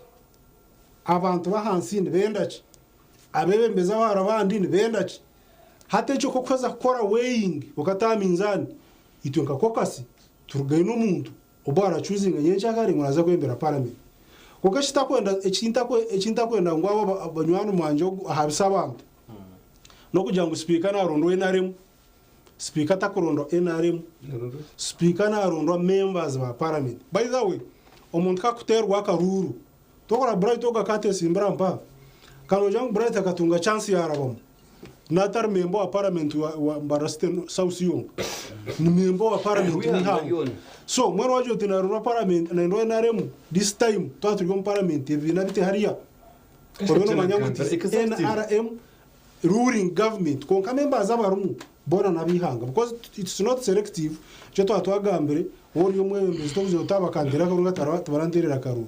dene chino mutakaza program twaba turiyo selecting leaders most especially party in leadership itwinkayenere muntu ichiriza nguseki yastame karondo muntu ekamuchondoze because mpatu ine parasete zitu zo kuchondoza muntu akuchora takichere no museki seki yastame karondo muntu kajya munubo ite twihamunanga ahagwe bukorwa bwe bite na biti kokas owiro bwinjite kushara kushigambo umunonga because seki nekira kuchwera mu kokas umurimo gwayo neza yetu endose seke chiyacho kuchita hechinkumu itwitwe etwasharamu abuja nguseke chure mechi nitwe twashamechi so itwitwe inare mutu ine structure yo kuchwama ibintu byitu tutagire byo kuyomba tutagire byo kushanga tunyurana tutagire byo kuzo mukode so seke yeza kuchwama ikintu aba bakuza inchakare de endose nite chitwantu yenda ngo abantu hati betegereza no kugira ngo government hatwaza kuzo mubebembeza igisaga ibya speaker cyibiyone byo tubikuza kutuyambi twabahanze kuri speaker yes nza kumureta running emirimo ya parliament on behalf of the people of Uganda konka abanya Uganda atakintu kwena ngo hata misho tugate akintu cyo current sente tukatumusha ikintu cyenta asencho cyukuru parliament na yabana roketing sente nguzaza kushare ngutu bashanga ni wahambuga yawe necyo kwasa kurabya haruguru district buri mwaka billion yesente kushuma district bakasara feeder roads yesterday ndunjiro mu gishana za side za Bucuro mwana wanje kitenje narahira nkameya wa Bucuro tamu kanso agasenga mwenyeje mwana wanje konka ansemije munonga isire technocracy abateka atiyo tori ndishajwirwaro atiyo town kraka atiyo tumurwa headmaster ekindi kwenda niyo tindi kwenda umuntu wa Bucuro kubona aba so nico ndukwenda muna ba members wa parliament bakuri bahereze task ebitongore bya government byona barengo umuntu wa Uganda tiyabona barengo umuntu wa Uganda yagire ntasi kere ministry ya agriculture ya yamba cy'umuntu wa hansi kumuhabura so niyo kwenda hati leaders bateke mamani edachika za wapata no za bright tibirashonganye ko subira buci o akira kasagara edachika zawe eco kubanza umuntu wena samari y'ekiganiro kitu one umuntu wena oruku urwane soburi bw'enguzi nangwa n'ubu yakwarwa umujungu tukatwatwara jeyo kandi akija kanyangu nagwa soburi bw'enguzi nyoni muterera umungaro omuri guno bya rwanza ntubasa kudiscussinga no ha bwaci nakoreche ati bwaci yaci kwa ati konka okurwana sobori bwenguzi bwona muni magira number 2 kuki kuza parliament oburi bwenguzi bwazo mu parliament ago tono tugamba speaker hato buri bwenguzi obu nibabwagira mani mingi kuchiro buri bwenguzi obu byo mu ministry of health nibabwagira mani mingi kuchiro bwo mu koti hako umuntu najya ati koti sinazokana zigenguzi polisi nayo kana igenguzi yes negenguzi konka sente ziri kurya nezi mu parliament abashemerere kubani bareba uzo buri bwenguzi mu koti ni parliament yonga ni nechi obushoboruzi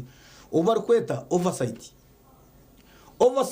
no kurebuza enkoresa ye sente ezi government eri kubisindikira mu bitongore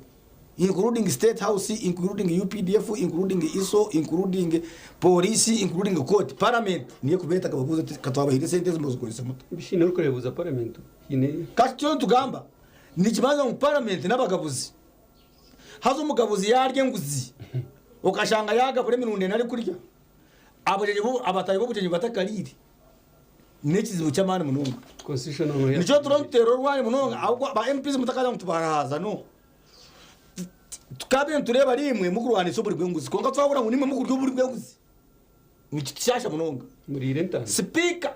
hatembwa embwa ne bayarya mukamo wayo manye embwa ne bayarya mukamo wayo speaker wa parliament asheme kwari wowe umuntu uri kutameshitinisa institution ya parliament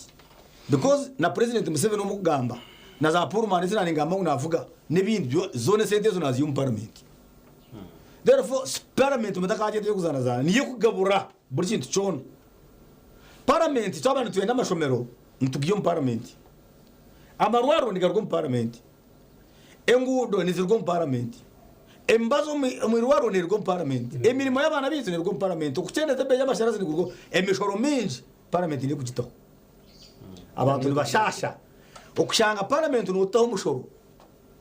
Kandi wamara kutema ishoro minje karenga. Hatukahurira ngo guzire ekitete cya 120 nitushasha muba ko kiguzira urugo musente zawe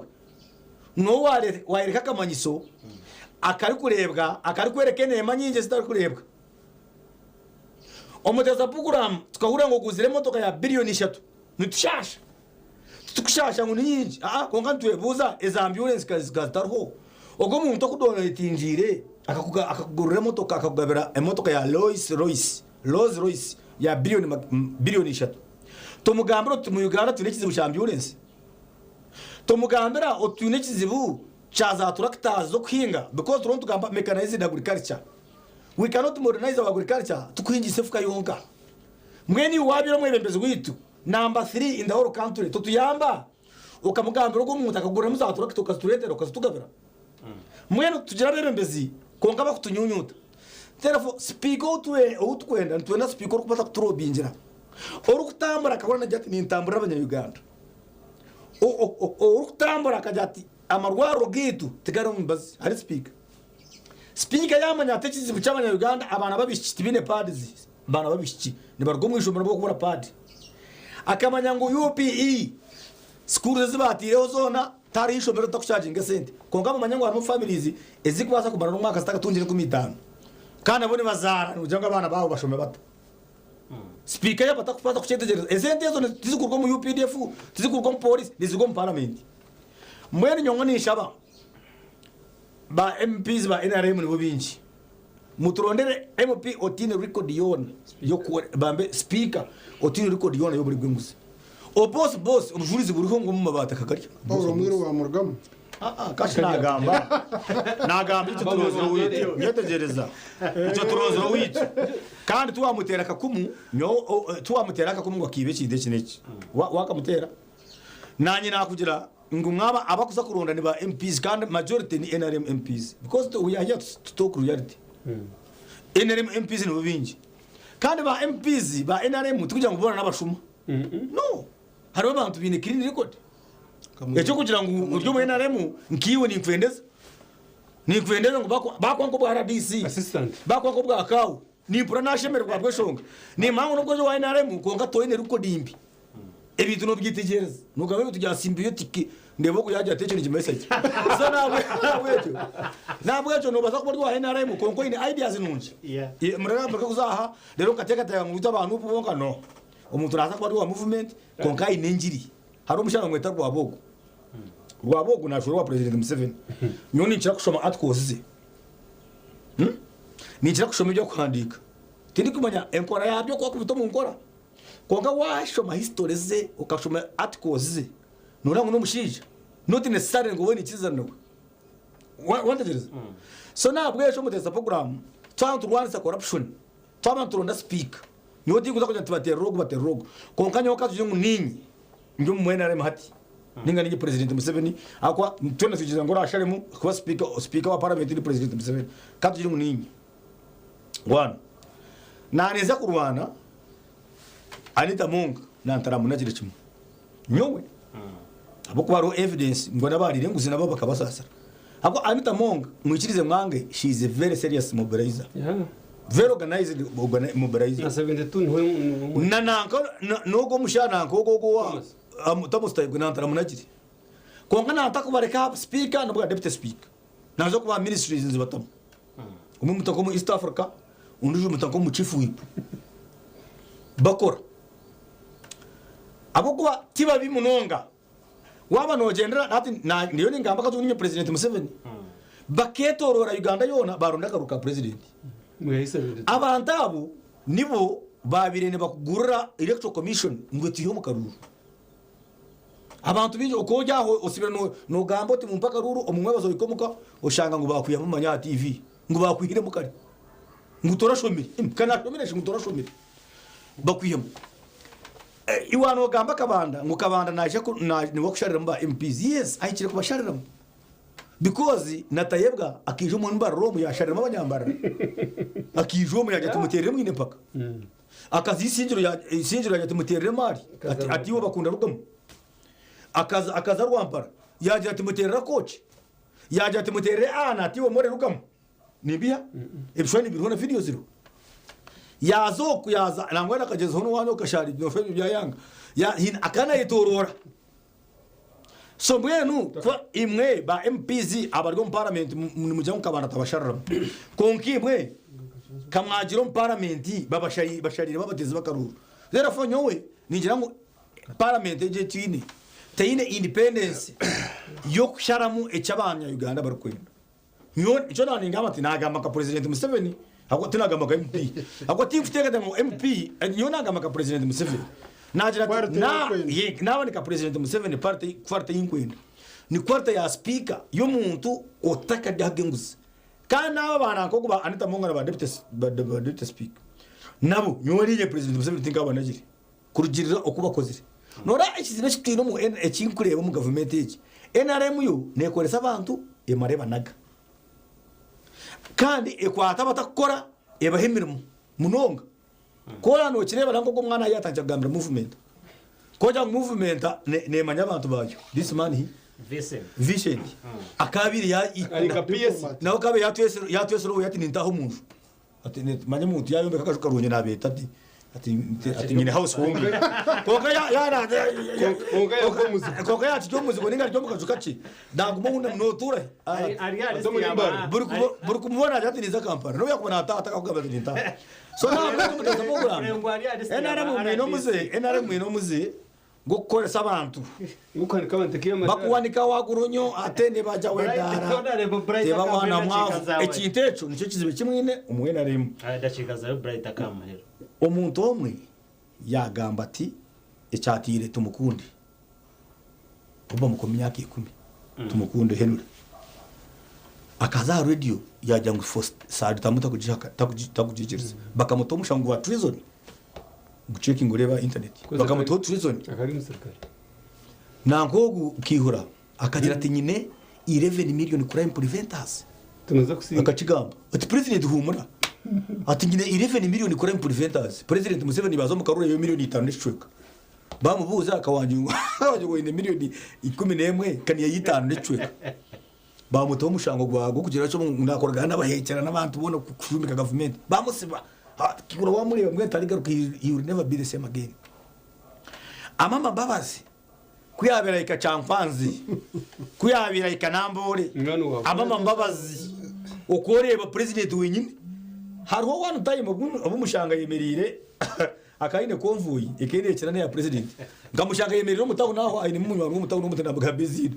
akatira konvuye takabonekaga akatambarana za costa za maheye kimwe no kofwa ni president konka kuyambaze koreka ngo ine structures nango wachi akinga mukunda akakimanya juba ya harimo cyo kwita retreat ya retreatinga aha nanga ba besi jaba bahabona bana kuko munywana wanje umucisha muntu wawe kuya tanje kwepaka nguwe amahebo kadekera imyaka mwenda ngo yarwana urutarwa ko yarucendeza ngo yarwana rwarakwene yaruheza bamunyaza so summarize ngenda chikaza samare yanje ninjira ngo basebo nabanyabo turonzo mu karuko bwa speaker nimbashaba urarabeho wena akorera abanyayuganda urarabeho wena ariko muryo kutekateka ngo sente kubo ino bushobozi bwo kwegaburira because parliament yonka niyo nikito niyo ino bushobozi bwo kwegaburira te kuchikora irigali nikikora umateka amateka nigagikiriza ngo yegaburire konkana wakuri babane barondo umuteki n'ubagakora nubakubane barondo umuteki ugyo mugabuzi toshime kwegaburire mirunde na abandi batakariri wandegereza mutari kama wanje so batukorera ibintu ebiri kuyamba abanyabuganda irrespective of what we believe in speaker nabasa kuba INRM I don't mind nothing for you Ngo opposition. nabasa kuba INRM nabona ko bari we naremo tinyangiri ahubwo na number tomorrow it is possible number tomorrow nabasa kuba speaking ujya uruza yes it is possible no I don't mind konka kirundi naza kuba umunya Uganda speaker we naza kwenda zireki abiri umunya Uganda kwara abanye umunya Uganda ukore ibintu ebiri kushasa abanya-Uganda. We bari honorable Bright, honorable Vincent, we need a chike. Finally, turukusaminga hapo ebitu antuganira. Icho kubanza. Ishonga ya corruption okujuru wansa kutandikira hariyo kutureba. Umwana we yana aza kushaba umurumo. Aramushabe nguzi. Deba muhoza rero afutekaho unity yo kuchondoza benguzi ubona. Ubana erosi wanu nako bari hotoro free yesu turaje kugirebesha yona umwana wawe yabari naza kushaba umurumo a district ba advertising bakakugira ngo leta mitware ebiri rising that aram baze twandogwe rero gumbure icyakabiri bataba habisa icyakabiri ariko bahabisa iwiwe nyine district cha person ko muturafika yabwa pamiti ni bakumeje kumitano ariko gabe mirumo hatunze muchoma wa district making sure ngo umurumo guba kwire ugukora gukohereza abantu imirumo wagukora transparently nico tuyizire nengiri yo kugira ngo tino muntu arasigareho arukuryenguzi arukugabenguzi umugando kasha bwaci MK wenyine atikinjira yaje ngo utayebwa tayine shonga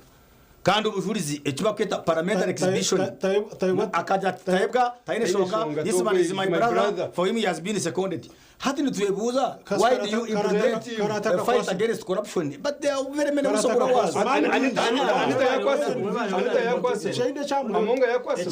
chamuheru mdoza babo no jana bantu bashira kuteganisa echamuheru no kujanga abanya Uganda mujora misho government ya NRMG eyikuriga eyitwatanda kwizo president agarayira kuza kusiye ashatonaguma nabyo biri kumwe nabiri nke biyarahirimo iwe government omu okozire muki echorize kwanjura amuhergo myaka 5 that should be your target etabe bina etaba manyo opposition manya NRM iwe wakora muki urukuyambo government nungiye wa NRM we bari honore hatukanye mpinjiro mwana oyine reka akanye mpinjiro mwana ndeza kaizo submission yawe haro Bright agantu kiyagamba kugira ngo we yagamba 7 yaje ati nyowe nanye ndo kubaka speaker nindo no mutori utari corrupt Bright no tumanya ngo ije NRM yasimya kama 80 existence yayo ebirabwa corruption so tino ko gwasa kuseparating NRM na corruption we are corruption NRM neta are you saying Museveni atai exactly so wagambecho because nzamu karuru no mechi kuba tubara kwihiremo nyowe tubara kwihiremo bakanye hamwe ngo noshanga Museveni kuyanyihiremo kashi yete system manya obwo bote kamushomesa kachi no kugira mutaye yate obwo bote akari cyo kweta rango development master plan rango development master plan ekaberi coined by by Obote and his henchmen bakugira ngo buri kintu cy'undi cona bakiteko muri Lango. They wanted to develop Lango region at the expense of other sub-regions. So I am not saying that, therefore corruption has not started with Museveni government in Uganda. Even during Amini's time abasarama bakuru batunjira amaduka g'abahindi igotari musarama ukabota kutunga duka mpango. So in other words, corruption has been part of our history. It's too long to gamba necho kugira ngo is it true ngo harimo efforts za government eji kurwana so buryo nguzi. Yes, zero ama offices garu konka problem yetu twine ba mafiazi twine bagamba nugu abari kuremesa abakozi umukozi akarekura nukorekura akajya tumujyandiko ndacika za uwazi kashinkana nikiriza bright yazi ogo muyago guru ndacika ze yazija nomuka je program tuba kushefera je program ne yarusha nsema vision group abaje byo tera cika zanje wazi shefera this is political talk show it is political talk show it's not a church service yasare tugusana umtebe kanisa ne ona bo abawukuri bright mumuzana honorable Vincent Tebekine tuendeza weekend nonje mutakarga na Sara twamara musa producer wa program age amatero Sara ninganje Sara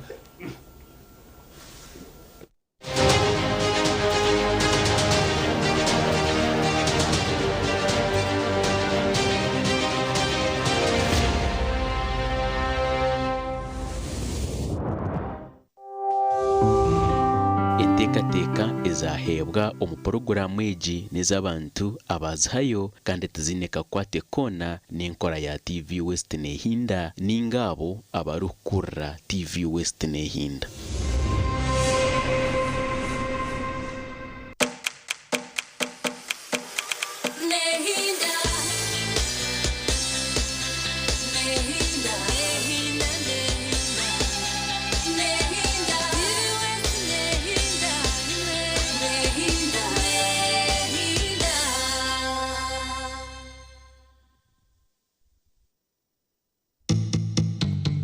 Orwokubanza wagamba eborosho ngo buri omu yafa konka neita mukagari banane bachera Abinji bafa. Yes, abinji no abafa. So oshanga ngo kutukwikaho akushanga umuntu naejwisa eshaga manene twaburi hamwe okumuragurana kuba kwatandika kuguma nayitaga eshagama tugumiza mutumuhereza amiza gabutoshago kwirukana buri kimwe cyona. So haba haro system etari clear either embaziterho ninga bashaho tubaruho aho n'umuntu akoma tubakushira kurengo shimbazi hakanusha twareba ngo ibi bintu biri muri virus mbya bitine mbazi ngo. Yes, so oburwiro bwa virus oburi mu Ebola tibwine mbazo gukujita kureka twatuhereze mbazi ugo kureka ngo gwa supportinga magara gawe ninga gwagahereza amani kugerwanisiza gakajishohoza. So ebyo byaba bine mu akazibo kace notekwa kugenda.